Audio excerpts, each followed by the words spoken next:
CA inter advanced accounting के complete syllabus को 5 दिनों में कैसे रिवाइज कर सकते हैं, जानने के लिए इस वीडियो को पूरा देखना।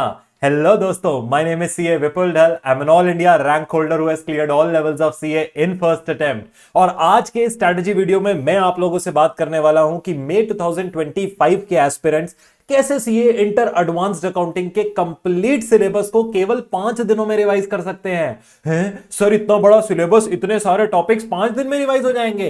एब्सोल्युटली यस, अगर सही स्ट्रेटजी होगा तो कर लोगे। और वही स्ट्रेटजी इस वीडियो में मैं आप लोगों को देने वाला हूं। वीडियो को पूरा देखना, अभी से 2x पे शिफ्ट कर देना, लेकिन स्किप बिल्कुल भी मत करना। रीजन बीइंग, जब पूरा एक्सप्लेनेशन के साथ पता लगेगा ना कि स्ट्रेटजी कैसे बनाई है, तो बाकी सब्जेक्ट्स में भी मदद हो पाएगी। तो बेटा वीडियो में बने रहना। चलिए शुरू करते हैं। सर, आपने अपने एक पिछले स्ट्रेटजी वीडियो में बोला था कि 8 से 10 दिन में पूरा सब्जेक्ट सेल्फ स्टडी करना है और 5 दिन में पूरा सब्जेक्ट रिवाइज करना है सीए इंटर एडवांस्ड अकाउंटिंग का। अब जो 8 दिन का सेल्फ स्टडी प्लान है वो मैंने लास्ट वीडियो में दे दिया था, उसका लिंक इस वीडियो के डिस्क्रिप्शन में डाल दूंगा, वो देख लेना। बहुत इंपॉर्टेंट बातें बताई हैं उस वीडियो में भी। इस वीडियो में 5 दिन का प्लान देता हूं और उसके पीछे का माइंडसेट भी समझाऊंगा, कैसे कैसे आपके 100 मार्क्स का कवरेज करवा दूंगा बहुत इजीली। सर, 5 दिनों में अब आप लोगों को अपना जो टाइम शेड्यूल बनाना है वो पूरा का पूरा, जैसे मैंने इस टाइम पर स्क्रीन पर लिख रखा है, एज इट इज बनाना है। इसके पीछे का रैशनल सुनते हैं। सर, जैसे मैंने अपना डे 1, 5 दिन का प्लान है, मैं अपना डे 1 एक्सप्लेन करता हूं सबसे पहले आप लोगों को। अब जो हमारा पूरा दिन है रिवीजन का, उसमें पूरे दिन में मैंने एडवांस्ड अकाउंटिंग पढ़ना है, इस बात को याद रखना है। और मेरे 12 से 14 घंटे एक दिन के लगने वाले हैं जब मैं रिवीजन के लिए बैठूंगा। अब सर, इसके अंदर ऐसा नहीं हो सकता सारे टफ टॉपिक उठा लो, सारे सिंपल टॉपिक उठा लो या सारे मीडियम टॉपिक उठा लो। हमेशा हमको एक मिक्स उठाना पड़ता है। क्यों? क्योंकि हमारे ब्रेन का जो फटीक लेवल है, जो वो थक जाएगा काम करते करते, उसको भी हमें ध्यान में रखना है। अब सर, उसके अंदर सबसे अच्छी चीज क्या रहती है? सुबह सुबह सबसे मुश्किल टॉपिक उठाओ। हैं सर, क्या बात कर रहे हो? बिल्कुल बेटा जी, सबसे मुश्किल टॉपिक उठाओ। ब्रेन एकदम फ्रेश माइंडसेट के साथ जब तुम बैठते हो ना, तो वो जल्दी चीजें समझ में आती हैं और आसान लगने लगती हैं। अब मेरे डे 1 में अगर तुम आकर देखोगे तो डे 1 में सबसे पहले तुम्हें दिखेगा कि मैं आपसे बात कर रहा हूं कि आप शेड्यूल 3 कर लो। सर, ये तो वो टॉपिक है जो हमारे पास पूरे के पूरे सिलेबस के अंदर चल रहा है और एक ऐसा टॉपिक है जिसका नॉलेज आपको एडवांस्ड अकाउंटिंग के अंदर पूरे हर चैप्टर, हर कोर्स, मतलब सब जगह चाहिए आपको। ये हर यूनिट के अंदर इसका कवरेज चाहिए। सबसे पहले इसको कर लो। अब इसका एडवांटेज नेक्स्ट 4 दिनों में आपको मिलेगा, बताऊंगा कैसे। इसके बाद सर, ये आपका मेजर टाइम ले जाएगा, आपके 3 से 4 घंटे तो अकेला ये टॉपिक ले जाएगा। अब सर, सवाल ये उठेगा, यहां पर मैं क्या रिवाइज करूं सर? क्या मैं शेड्यूल 3 पढ़ लूं, सिर्फ उसका फॉर्मेट पढ़ लूं, उसको याद रख लूं, या मैं क्वेश्चन सॉल्व कर कर कर देखूं? देखो जी, मैं आप लोगों को सिंपली एक बात बोलता हूं, अपने जो क्लास नोट्स हैं, अगर आप मेरे स्टूडेंट हैं तो आपको प्रॉपर क्लास नोट्स मिल रखे हैं, आप उसको पहले तो रिवाइज करिए, फिर शेड्यूल 3 को रिवाइज करिए और फिर उसके बाद क्वेश्चंस कर कर देखिए। अगर आपने कहीं और से क्लासेस लिए हैं तो वहां से भी जो रिविजनरी नोट्स मिले हैं आप उनको रिवाइज करिए और फिर उसके बाद क्वेश्चन करिए। अब सवाल उठता है कि सर कितने क्वेश्चंस करें? 2 से 3 क्वेश्चन आपने फुल प्रेजेंटेशन के साथ हाथ से लिखकर कर लेने हैं, मोर देन इनफ है आपके लिए। और सर, बाकी के जो अगर आपको लगते हैं इंपॉर्टेंट एडजस्टमेंट्स आपने स्टार मार्क कर रखे हैं अपने बुक्स में या मेरे आई विजन प्रैक्टिस मैनुअल में, तो वो स्टार मार्क इलस्ट्रेशंस या स्टार मार्क एडजस्टमेंट्स को अपने पास एक बार रीड कर लीजिए ताकि माइंड में फ्रेश हो जाए। ये सभी के लिए चलने वाला है, सिर्फ फाइनेंशियल स्टेटमेंट नहीं, पूरे के पूरे सभी टॉपिक्स के लिए यही चलेगा। 2 से 3 क्वेश्चंस करने हैं और बाकी जो स्टार मार्क एडजस्टमेंट्स हैं उनको आपने रीड कर लेना है। अब सर, जब 3 से 4 घंटे यहां चले गए, अब थोड़े से less important topic, financial statement तो 14 नंबर का आने वाला है, तो सबसे इंपॉर्टेंट है, उससे थोड़ा कम, जैसे कि inventory, revenue recognition, PPE, intangible asset. अब सर, ये जो 4 टॉपिक है, ये जो 4 अकाउंटिंग स्टैंडर्ड्स हैं आपके पास, ये आपके मीडियोकर लेवल ऑफ कॉम्प्लेक्सिटी के साथ आते हैं, मैं आपको बोलूंगा। इसके साथ आप एएस 11 को भी इंक्लूड कर सकते हैं, ये भी थोड़ा मीडियोकर लेवल ऑफ कॉम्प्लेक्सिटी के साथ है। आई अंडरस्टैंड सर, टॉपिक्स बहुत सारे हैं लेकिन हम रिवीजन कर रहे हैं, ये सेल्फ स्टडी का प्लान नहीं है। सेल्फ स्टडी का प्लान लास्ट वीडियो में दे दिया था, वहां पे दिन में 4 टॉपिक डाले थे सिर्फ, लेकिन अब जब हम रिवीजन करने आएंगे तो दिन में 6-7 टॉपिक तो रिवाइज करने पड़ेंगे, तभी 5 दिन में रिवीजन होगा ना।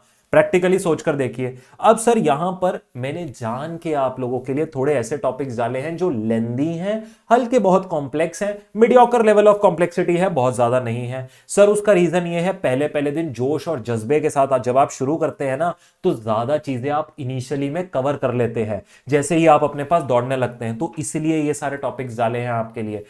अपने एएस को रिवाइज करने के लिए अपने क्लास नोट्स, रिवीजन नोट्स, 2 से 3 क्वेश्चंस को करिए। ये सारे इंटरलिंक्ड हैं। अगर आप देखेंगे जैसे इन्वेंट्री का एएस हो गया, पीपीई हो गया, इंटेंजिबल एसेट हो गया, मोर और लेस आपको यहां पर एसेट बेस्ड अकाउंटिंग स्टैंडर्ड है, बहुत सारी चीजें सिमिलर देखने को मिलेंगी। उसके बाद रेवेन्यू रिकॉग्निशन, क्योंकि बहुत इंपॉर्टेंट है तो यहां पे रखा है। और फॉरेक्स वाला जो अकाउंटिंग स्टैंडर्ड है विच इज एएस 11, अगेन बहुत इंपॉर्टेंट है, मेरे ब्रांच अकाउंटिंग को भी इंपैक्ट करता है, तो पहले ही दिन रख लिया है इसको भी। इसके बाद जब शाम होती जाएगी तो बेटा आपके पास लास्ट में एक AS1 डाल दिया है, उसको अगर तुमने आधा घंटा भी दे दिया तो अकाउंटिंग स्टैंडर्ड 1 कंप्लीट हो जाता है। थ्योरेटिकल एएस है, बहुत सिंपल है सर। डे 1 आपका यहां पे कंप्लीट हो गया। सवाल ये उठेगा मैं कितने घंटे दूं हर एक टॉपिक को? मन में आ रही है ये बात? सर मेरे दिमाग में भी आ गई थी, मैं आप लोगों को जानता हूं। सर जी यहां पर 3 से 4 घंटे फाइनेंशियल स्टेटमेंट को, आपका यहां पर 1 से 1.5 घंटा आप अपने इन्वेंट्री को दे सकते हैं, 1 घंटा आपके रेवेन्यू रिकॉग्निशन को दे सकते हैं, 2 घंटे आपके पीपीई में जाएंगे, बहुत सारे टॉपिक्स हैं, 2 घंटे यहां लग जाएंगे। इंटेंजिबल 1.5 आवर्स अगेन, यहां पर 1-1.5 घंटा इसको भी लगेगा और ये आधे घंटे में कंप्लीट हो जाएगा। तो इसका आप सम टोटल कर लीजिए। अगर मैं यहां पे देखूं तो 3-3.5 घंटे, 1.5, 2.5, 4.5, 4.5 and this is 6 and 2 8 hours, 8 and 4। Sir यहां पे देखिए 12 घंटे का प्लान ऑटोमेटिकली मेरे पास बनकर आ गया है। अगर मैं मोटा मोटा आपसे बात करूं, वही मैं आपको स्टार्टिंग में कह रहा था, 12 से 14 घंटे आपको अपने पास इन्वेस्ट करने ही पड़ेंगे अगर आप May 25 इस टाइम पर एम कर रहे हैं। समय कम है, अभी से शुरू हो जाओ, वीडियो मत छोड़कर जाओ मेरे बच्चों। यहां पर आगे और इंपॉर्टेंट बातें बताने वाला हूं, और अगर वीडियो यूजफुल हो रहा है ना तो अभी के अभी लाइक कर दो, राइविजन के चैनल को सब्सक्राइब कर लो। क्यों सर? क्योंकि अब रेगुलर स्ट्रेटजी वीडियो आते रहेंगे, रिवीजन वीडियोस आते रहेंगे, एएस के रिवीजन आएंगे, क्वेश्चन सॉल्विंग आएगा, एमसीक्यू आएगा। नहीं सब्सक्राइब होगा, मिस हो जाएगी वीडियो। लास्ट में जाके आखिरी दिन पे उठाओगे, इतना कवरेज कर नहीं पाओगे। आगे आने वाले 2-3 महीनों में हम धीरे धीरे सारा कवरेज करवा देंगे एडवांस्ड अकाउंटिंग का। तो इसलिए कहते हैं आपको कि ये सारी चीजें सब्सक्राइब कर रखा करो ऐसे चैनल्स को जो यूजफुल होते हैं आपके लिए। अब सर मैं डे 2 पे आऊंगा, तो डे 2 पे क्या होगा? सर मैंने फाइनेंशियल स्टेटमेंट शेड्यूल 3 पढ़ा ना, तो इंटरनल रिकंस्ट्रक्शन बहुत सिंपल टॉपिक है, और शेड्यूल 3 की ही कवरेज से वहां पर जो बैलेंस शीट बनानी सीखी थी वो यहां पर आपको काम आ जाएगी बहुत जल्दी। मतलब आप ये समझ लीजिए 2 घंटे में आप इस टॉपिक को कंप्लीट कर सकते हैं, ये इतना सिंपल है सर? हाँ बेटा जी, 2 घंटे 2 से 3 क्वेश्चंस कर लीजिए, 2-3 बैलेंस शीट बनाकर देख लीजिए, शेड्यूल 3 भी प्रैक्टिस हो गया, इंटरनल रिकंस्ट्रक्शन भी। अब इसके बाद जो एएस आपके लिए रखे गए हैं वो थोड़े कॉम्प्लेक्स हैं, क्योंकि इंटरनल रिकंस्ट्रक्शन इजी है। तो आप देखेंगे बोरोइंग कॉस्ट है, यहाँ पे लीजेज है, एम्प्लॉय बेनिफिट है। अब घबराना नहीं है इस चीज से, इनको भी तो फेस करना है, ये भी तो एग्जाम में आएंगे, तो घबरा कर क्या मतलब। अब सर यहाँ पर सेगमेंट रिपोर्टिंग है, सेगमेंट रिपोर्टिंग ईजी है, स्ट्रेट फॉरवर्ड क्वेश्चन एक्सपेक्टेड है यहां से। तो सर इन अकाउंटिंग स्टैंडर्ड्स को भी आपका 2-2 घंटा इजीली लग जाएगा आपका कवरेज करते करते। सेगमेंट रिपोर्टिंग में 1.5 आवर, और फिर आखिरी में आपके लिए कंटिजेंसीज एंड इवेंट्स, बिल्कुल सिंपल सा ये शाम के लिए रखा गया है। अब ध्यान से मेरी बात को सुनो मेरे बच्चों। सर यहां पर जो कवरेज है ना, ये इसी ऑर्डर में करना जिस ऑर्डर में मैंने आपको लिख कर दिया है। उससे होगा क्या? देखो मैंने कंप्लेक्सिटी लेवल के हिसाब से, जो जनरल कंप्लेक्सिटी स्टूडेंट के लिए होती है, उस हिसाब से ऑलरेडी टॉपिक्स को डिवाइड कर दिया है। तो आप अगर शेड्यूल बनाना चाहते हैं तो बना सकते हैं, लेकिन ये ऑर्डर फॉलो करेंगे तो मुझे ऐसा लगता है आपको बेटर एफिशिएंसी मिलने के चांसेस ज्यादा रहेंगे। सुबह डिफिकल्ट, फिर इजी इजी इजी इजी, और लास्ट में बिल्कुल इजी टॉपिक। तुम शुरू करने को AS4 से भी शुरू कर सकते हो, लेकिन होगा क्या, सुबह सुबह AS4 पे 2 घंटे लगा दोगे, जबकि उसकी इतनी ज्यादा वैल्यू भी नहीं आने वाली पेपर में, शायद ही क्वेश्चन आपको देखने को मिले। तो ये आप जो लास्ट में मैंने टॉपिक्स रखे हैं ना, इनको लास्ट में ही पिक करना, और जो सबसे पहले रखे हैं ना, इनको सबसे पहले ही पिक करना। उसके पीछे एक माइंडसेट है, एक दिमाग है, जिस हिसाब से आपके लिए रखा गया है May 25 वालों के लिए।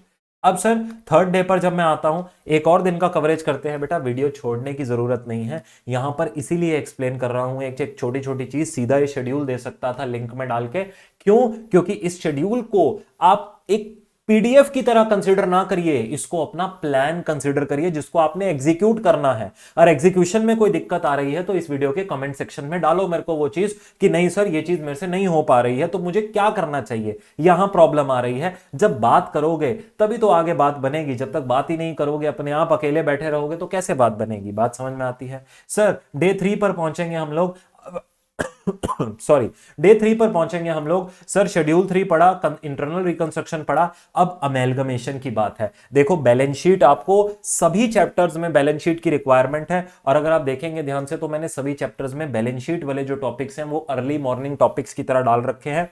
सबसे पहले इनको करो। जैसे आप डे 4 पे जाके देखोगे तो कंसोलिडेटेड फाइनेंशियल स्टेटमेंट्स डाल दिए, अगेन बैलेंस शीट का अंडरस्टैंडिंग चाहिए। तो आप यहां पर अगर ध्यान से देखें ना मेरे बच्चे, तो 14 नंबर का ये देखिए, यहां पर 14 नंबर का ये टॉपिक था, 14 नंबर का ये था, 14 नंबर का ये है, 14 नंबर का ये है। आप सिंपली अगर ये सुबह वाले भी जो एक एक टॉपिक आप कवरेज देख रहे हैं ना, इनको भी अगर आप करते हैं ना अपने पास तो आपका कवरेज बहुत बढ़िया बनता है यहां पे।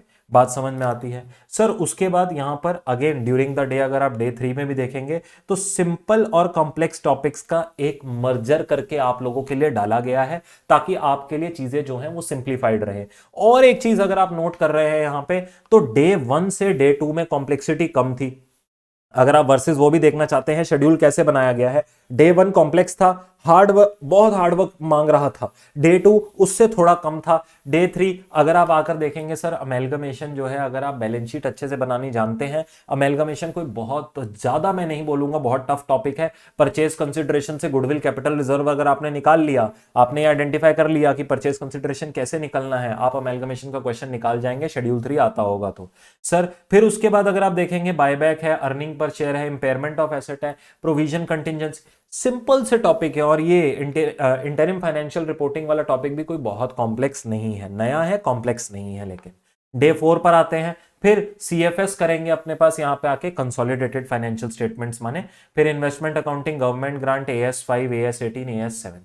एंड देन अगेन डे 5 पर आपके पास यहां पे आपको देखने को मिल रहा है कैश फ्लो स्टेटमेंट। 10 नंबर का मेरे पास ये टॉपिक आता है, पेपर में जरूर आएगा, बेशक एमसीक्यू के फॉर्म में आ जाए, चाहे आपके पास ये आ जाए आपके डायरेक्ट क्वेश्चन के फॉर्म में, बट आएगा जरूर ये आपके पास। उसके बाद ब्रांच अकाउंटिंग है, देखो ब्रांच को मत छोड़ के जाओ, 6 नंबर का डायरेक्ट क्वेश्चन आता है, ब्रांच को छोड़ने का कोई मतलब नहीं है यहां पे। सर उसके बाद हमारे पास ये accounting for investment in associates था, और ये आपका AS13 यहां पर बैठा हुआ है। टैक्सेस है, थ्योरेटिकल टॉपिक को जान के मैंने अपने पास लास्ट डे पे डाला है। उसका रीजन ये रहता है बेटा, सारा जो थ्योरी है वो पूरा मिलाकर 5 नंबर का आ रहा है, तो पहले अपने प्रैक्टिकल पोर्शन को कवर कर लो। चैप्टर 1 2 3 5 नंबर का है, आखिरी दिन की रिवीजन के आखिरी दिन की आखिरी शाम पर भी पढ़ लोगे तो भी तुम्हारा काम बन जाएगा, तो कोई बहुत ज्यादा उसमें नहीं है। डिसकंटिन्यूइंग ऑपरेशन बहुत छोटा है, ज्वाइंट वेंचर वाला चैप्टर भी बहुत छोटा है। तो सर जी अगर आपको ये 5 दिन का रिवीजन प्लान अगर आप इसको एग्जीक्यूट कर लेते हैं ना, इसमें एक चीज बस याद रखिएगा, ये भी बताऊंगा कहां से आप मेरे इंपॉर्टेंट पीडीएफ डाउनलोड कर सकते हो, बने रहना। एक चीज याद रखिएगा कि अपना टाइम मैनेज कर कर चलिएगा। जब आप इनको करने बैठ रहे हैं ना इन टॉपिक्स को, सुबह बैठते टाइम आपने अगर ये 60 टॉपिक अपने पास लिखे हैं तो इनको आवर्स एलोकेट कर दीजिएगा। ये छोटी सी ट्रिक रहती है, जैसे मैंने कह दिया 3 घंटे ये पढ़ूंगा, अब है 4 घंटे का, बट मैंने 1 घंटा खुद को कम दिया है ताकि मेरा टारगेट है 3 का, 3.5 घंटे में भी कंप्लीट कर दिया तो भी कोई बहुत बुरा नहीं है। यहां पर मैंने टारगेट दिया 1 घंटा, 1 घंटा, तो जो 1 घंटा उससे कम क्या काट लोगे उसके अंदर, 1-1.5 घंटा, मतलब ऐसे टारगेट डिफाइन कर लो कि 1-1.5 घंटे में मैंने इनको रिवाइज कर लेना है। अब ये रिवीजन है साहब, यहां पर ज्यादा क्वेश्चन नहीं कर पाओगे, 2 से 3 भी लिखकर कर लिए काम बन जाएगा तुम्हारा, बाकी रीड कर लेना एडजस्टमेंट्स। सर जी अब सवाल उठता है कि ये पीडीएफ और मेरे अदर इंपॉर्टेंट पीडीएफ्स आप कहां से डाउनलोड कर सकते हैं। लास्ट वीडियो में भी मैंने बताया था, हर एक वीडियो में बताता हूं, लिंक इस वीडियो के डिस्क्रिप्शन में रहता है, लेकिन मैं आपको कर कर भी बता देता हूं, 1 मिनट का समय दीजिएगा, iVision की वेबसाइट पे आ जाइए, या फिर आप अपने पास प्ले स्टोर से, जो आपका गूगल प्ले स्टोर है वहां पे iVision का ऐप लिस्टेड है, वहां से आप उसको डाउनलोड कर कर वहां पे अकाउंट क्रिएट कर सकते हैं, लॉगिन कर सकते हैं। अगर अकाउंट क्रिएटेड है तो डायरेक्ट लॉगिन करिए, वरना साइन अप करिए, देन आप लॉगिन टू एग्जिस्टिंग अकाउंट कर कर अपने पास यहां पर क्या करिए, साइन इन करिए अपने अकाउंट के अंदर। सर यहाँ पर हर एक इंपॉर्टेंट पीडीएफ मेरा अवेलेबल है। इंपॉर्टेंट क्वेश्चंस कौन कौन से हैं, इंपॉर्टेंट टॉपिक्स कौन कौन से हैं, बहुत सारी इंपॉर्टेंट जो इंफॉर्मेशन है वो हमने एक ही अम्ब्रेला के अंदर लाकर आप लोगों के लिए रख दिया है। जैसे आप कोर्सेज में जब जाते हैं तो कोर्स में जाकर आप यहाँ पे सीए इंटर के स्टूडेंट है तो इंटर सिलेक्ट करिए। इंटर के अंदर एक तो बहुत अमेजिंग हमारे कोर्सेज मिल जाएंगे। देखो एक बात बोलूंगा, अगर इस टाइम तक एडवांस्ड अकाउंटिंग में कंफर्ट नहीं आ रहा, ये फास्ट ट्रैक बैच उठा लो। ये फास्ट ट्रैक बैच आपके लिए बहुत यूजफुल रहेगा। ये फास्ट ट्रैक बैच ऐसा है जो आपका मात्र 70 क्लासेस में पूरा का पूरा एडवांस्ड अकाउंटिंग कवर करवा देगा। तो ये फास्ट ट्रैक बैच अपने पास पिक कर लो। बहुत नॉमिनल प्राइस पे है, प्रिंटेड बुक के साथ आएगा, पूरा कवरेज करा देगा, अनलिमिटेड व्यूज और हैंड रिटन प्रैक्टिस के साथ। अब सर ये जो पीडीएफ है ये कहां मिलेगा? ये रहा मेरा स्ट्रेटेजी कोर्स। सर 3000 से ज्यादा बच्चे ऑलरेडी इस कोर्स को सर देख रहे हैं, इस कोर्स के अंदर बैठे हैं, मेरे पीडीएफ्स का लाभ उठा रहे हैं। आप लोग भी यहां पे जब आएंगे फ्री पे क्लिक करिएगा, फ्री ऑप्शन आ रहा होगा, एनरोल हो जाएगा। जब कंटिन्यू कर कर आप इस बैच के अंदर पहुंचेंगे तो यहां पर आपको मोस्ट इंपॉर्टेंट क्वेश्चंस का लिस्ट, टॉप 90 क्वेश्चंस का लिस्ट, टॉप 10 टॉपिक्स जिससे आप 80 प्लस का कवरेज कर सकते हैं। और मेरे जो लास्ट वीडियो में मैंने पूरा स्टडी प्लान दिया था फ्रॉम डे 1 टू डे 8, वो भी आपको यहां पे मिल जाएगा। और ये जो अभी पीडीएफ में डिस्कस कर रहा था वो भी आपको यहां पर मिल जाएगा। तो सर देर किस बात की है, अपने पास फटाफट से पीडीएफ को डाउनलोड कर लीजिए। एक ही अम्ब्रेला के अंदर हम सारे रिसोर्सेज रखते हैं आप लोगों के लिए। बात समझ में आती है? जी हाँ सर जी। और जो मैं आपको कह रहा था, अगर कोई भी स्टूडेंट है जो अपने पास रेगुलर बैच में पढ़ना चाहता है, नॉमिनल प्राइसेस पे अवेलेबल है, मई 25 सितंबर 25। चाहे फास्ट ट्रैक बैच में पढ़ना चाहता है, वो भी बहुत नॉमिनल प्राइसेस पे है। दोनों ही बैचेस आप जाकर एक बार व्यू करिए। बहुत अमेजिंग फीचर्स हैं, प्रिंटेड बुक है, अनलिमिटेड व्यूज हैं, आपका डाउट सपोर्ट है, मेंटरिंग सेशंस हैं, आपके हैंड रिटन नोट्स आपको मिलते हैं इसके अंदर, जो आपको पूरा सिलेबस जो है आपका एडवांस्ड अकाउंटिंग का वो रिवाइज करने में मदद करते हैं। और इसी के साथ अगर आप बैचेस को एनरोल करते हैं तो जो हमारे रिवीजन मैराथन्स हैं, भाई साहब बहुत यूजफुल रिवीजन मैराथन है। आपको क्या बताएं, more than 10,000 students have seen those revision marathons, more than 10,000 से भी ज्यादा बच्चे। सो ये रिवीजन मैराथन्स का एक्सेस जो है आप लोगों को इस पर साथ में हम कॉम्प्लीमेंट्री देते हैं। और रिवीजन नोट्स भी इसी के साथ हम आपको जो है वो भी कॉम्प्लीमेंट्री साथ में देते हैं। अगर आप कोई भी बैच हमारा एनरोल करते हैं, इंटर का रेगुलर ले लीजिए, फास्ट ट्रैक ले लीजिए, रिवीजन क्लासेस आपको मिलेंगी। बस करना यह है, हमारे व्हाट्सएप नंबर पर एनरोलमेंट करने के बाद आपको एक मैसेज अपने ईमेल आईडी का डालना है और कोर्स नेम डालना है। आपको ये रिवीजन बैच जो है वो फ्री ऑफ कॉस्ट अलॉट हो जाएगा। बात समझ में आ गई? जी हाँ सर जी। तो सर देर किस बात की है, अपने पास अगर एडवांस अकाउंटिंग को डिटेल में पढ़ना चाहते हो तो आ जाओ फिर मेरे साथ, और ये वाला जो रिवीजन प्लान है इसको भी एग्जीक्यूट कर लो। अगली वीडियो में मिलूंगा और यूजफुल स्ट्रैटेजी लेकर आऊंगा। जल्दी से चैनल को सब्सक्राइब कर लो और वीडियो को लाइक कर देना। बहुत मेहनत करते हैं बच्चों आप लोगों के लिए सारे प्लान्स क्रिएट करने के लिए, इनको आप सपोर्ट जरूर कीजिएगा। Thank you very very much. God bless you all. मेहनत करते रहो, आगे बढ़ते रहो। All the very best. Bye bye.